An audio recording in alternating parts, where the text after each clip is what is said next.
Welcome to this channel. In this video, I will take you through a step-by-step process of how to resolve the issue of your AdSense application for your blog or website being rejected. As you can see here, it says your application status has been rejected. And when you read, it says thanks for your interest. After reviewing your application, our specialists have found that it does not meet our program criteria. Therefore, we are unable to accept you into our program. And then if you read here, it says our policies are designed to ensure effectiveness of Google Ads for everyone and all of that. Now, the problem is that this message is always too vague. It is not clear what exactly is not following their policies. That's the problem. And so I have applied for a monetization for several blogs. Some of them were initially rejected, and after amendments or changes, we got it approved. So with that experience, I want to take you through all the steps that you need to go through in order to be approved. Okay. They have their policies, and for that one, generally, you should go through the AdSense program policies and the Google publisher policies. Make sure that you familiarize yourself with the two and you are following the two. And then apart from that, I have taken time to get to note down the 10 common mistakes, the 10 most common mistakes or reasons why your AdSense may be rejected. If you are able to go through these 10, the list of these 10, they are the most common. And if you take time and watch it to the end, because they are all very important, and you doing one of them can lead to your website or your blog being rejected for AdSense, and you would have done a lot of work, suffered so much, written so many articles, and just because of one little mistake, the whole blog is rejected. It's so sad, and I've been there before. And I want to make sure that at least if you follow these steps, you get it resolved. The number one reason why your AdSense is rejected is poor quality content. When we talk about poor quality content, I want to show you an example. This is a dummy page. So you come here, you see that this particular page on the website says inspirational design, illustrations, and graphic elements from the world-best designers. So this one is a dummy post. When you come here, web design, product design, mobile, you are not seeing any meaningful thing. This is a template that you are supposed to edit and put the right information inside. So something like this, if you you don't make sure that you edit and have meaningful content on every page of your website, you will get rejected. So a dummy page is one of the reasons. Not just dummy page alone, you have blog articles written, but they are not well written. The formatting is not properly done. The words or the articles are not, the chapters or paragraphs are not well arranged. If you have something like that, or if you have written something like that, you will get problems. Even if another thing that I will add is grammar. You have grammar problems. So all of that falls under what? Poor quality content. So your content must be what? It must be well written. There must be a navigation system on your site where people can navigate to any page they want. All the pages must be what? Accessible, and must be, at least you must have some info on each of the pages. So your about section, your home page, your contact section, all of that must be there and must have meaningful what? Content. So poor quality content is one. Make sure your articles are well written. If it is a blog page, make sure that all your posts are well edited and make sense. Grammar, everything is okay. Yeah, so regards to that, you can use what? Grammar checkers like Quillboard. You can use Grammarly and others. Okay, so that's the number one. We'll go to the number two. Number two is plagiarized content. So those of you that will just go and pick someone's articles and then start writing and posting, you will have problem with Google, because what they are trying to do is that Google want you to come with original content that someone that has not posted before. So if your content is not original and they realize that you are doing what we call plagiarism, go and pick someone's content and just post. If the system, and you know Google, they have more advanced systems where they can scan the web, and if you post anything, if someone has posted it before, they can check. And I will advise you that to avoid all those problems, you can use plagiarism checkers. Some of them are free, some are paid versions, and ones that I have used and it helped me a lot, and I'll recommend it to you. I think, let me just type here, plagiarism checker. These ones, Grammarly and Pailbot are they are free, but the free version checks the grammar, but the plagiarism part is a pro feature, and that one you have to pay for it. But this particular one, duplichecker.com, is free for you can check plagiarism without having to use the paid version. So that's what I will advise. You can use it to check your plagiarism. Make sure that your content is devoid of what plagiarism. In fact, if you use any plagiarism checker and the original content is not up to 80%, then if you use it, you will have problem with Google. Make sure that if you check your no one is saying that there should not be some level of plagiarism, but at least they will always give the percentage of what originality and the percentage of what plagiarized content. So make sure that at least 80% of your content is original. If you get 80% and above, you will pass through the plagiarism mark. And you know, because all of us we use other people's content and sometimes we do research, at least you may not get 100%, but at least 80% should be okay. So that is the second reason. The third one I'll talk about is what? AI content. Okay. If you use some of you, your blog it may not be that you copy it, but you use AI to write everything. I know they can check and know that this is AI content. They want the content to be original and human. If it is AI, no one is saying you shouldn't use AI, but you can use AI to generate the main ideas and use what? But manually, even if you use AI to write the articles, you have to make sure you edit, humanize it, make sure that at least it has some human touch. If not, if they check and they realize that about more than 50% of your article is AI, then you have problem. Make sure that your article is at least 80% human, and if you're able to do that too, you don't have problem. In the same way, you can use plagiarism checkers to detect AI content and plagiarized content. So make sure that you use that one as well. Well, okay. So we go to the fourth one. The fourth one I'll talk about is duplicate content. So with the duplicate content, we are talking about you are the original creator of that content, but probably you've used it on different sites. So for example, you use your blog article, you wrote a blog article on say LinkedIn, and you use that same article on another blog website or another blog or website, and then you build another new website and use the same content on it, the same article, it will pass as what? Duplicate content.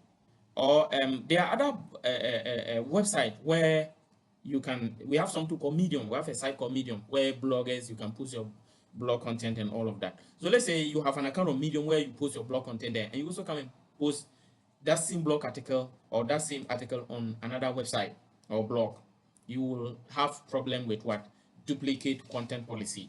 So make sure that you avoid that. Okay. The next one I'll talk about is having no privacy or cookie policy.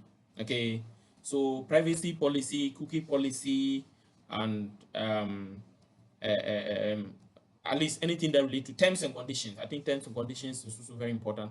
So privacy policy, cookie policy, terms and conditions, at least even if not anything at all, make sure that you have either a terms and conditions or privacy policy, okay, and cookie policy. All those are supposed to be on your web. At least two of them must be on your website. If you don't have at least these two on your website, you will have problem with Google. So make sure that you add all those and make sure that at least they appear as part of the bottom, the footer, the footer menu on your website. Make sure that they appear as part of the footer menu on your website. Okay, so that one I want to show you something for those who may not know. If you go to your website like this, what I'm seeing here, you see this is privacy policy. Okay, so the privacy policy and the terms and conditions should always appear at the footer menu, but for the top menu you can have something like the about section and contact, about us, homepage, and all of that. Okay, the next one I will talk about is you have no organic traffic. Okay, you have no organic traffic. So some of you just write a blog article, you don't have any significant traffic. In order to check whether you are getting some significant traffic to your blog, you come and install the site kit and then go to dashboard, It's more or less like Google Analytics, similar to what you see on YouTube Studio. So it gives you more detailed information, key metrics, the traffic, content, your number of viewers, impressions, and all of that. So you make sure that you come and check. You see, so when you come here, it's some of the articles on this particular blog are getting some organic traffic. Okay, these are what top searches or queries for the site. So make sure that you have some form of organic traffic. The next one, okay, in relation to the organic traffic, I want to add that AdSense or Google AdSense, they have a policy about inorganic traffic or traffic from what if you have if you use bots to generate some traffic, they will detect and they will know. So that one, be very extra careful about trying to use bot to go and crawl on your website and get you some traffic. If you do that and they get to know, they can suspend your AdSense account, and even you may not even have an option to apply again. So be very with that, because Google is very serious about that. Okay, I will go to the next one, which is the seventh one. Having a website that has poor hosting or frequently is always frequently down. Okay. Now there are some people's website, depending on whichever hosting company they are dealing with.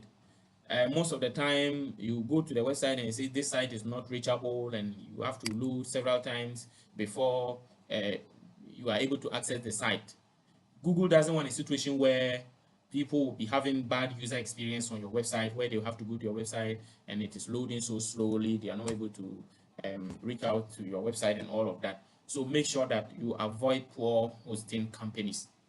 If you are having a poor hosting company, or if your website, the hosting is not good and the speed is slow, you can switch to another hosting company that is very good and has a very effective hosting. Okay.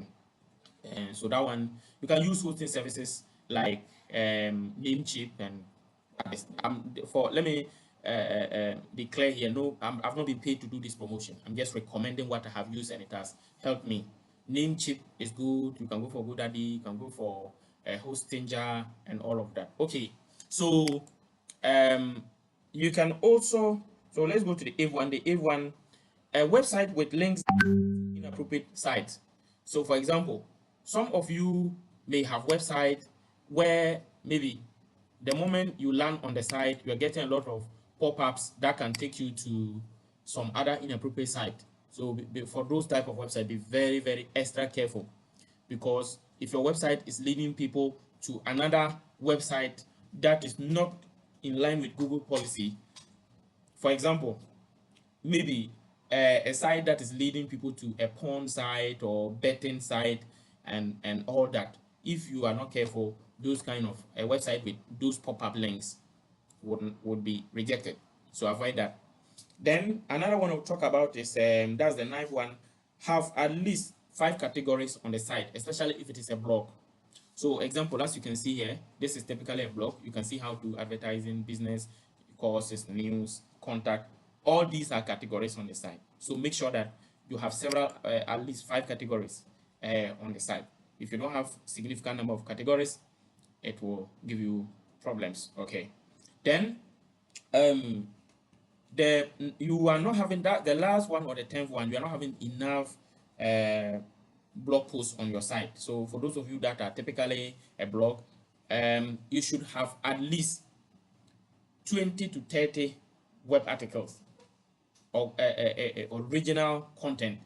So example, if you look at this one, you should have something like, let me just show you, at least 10 articles.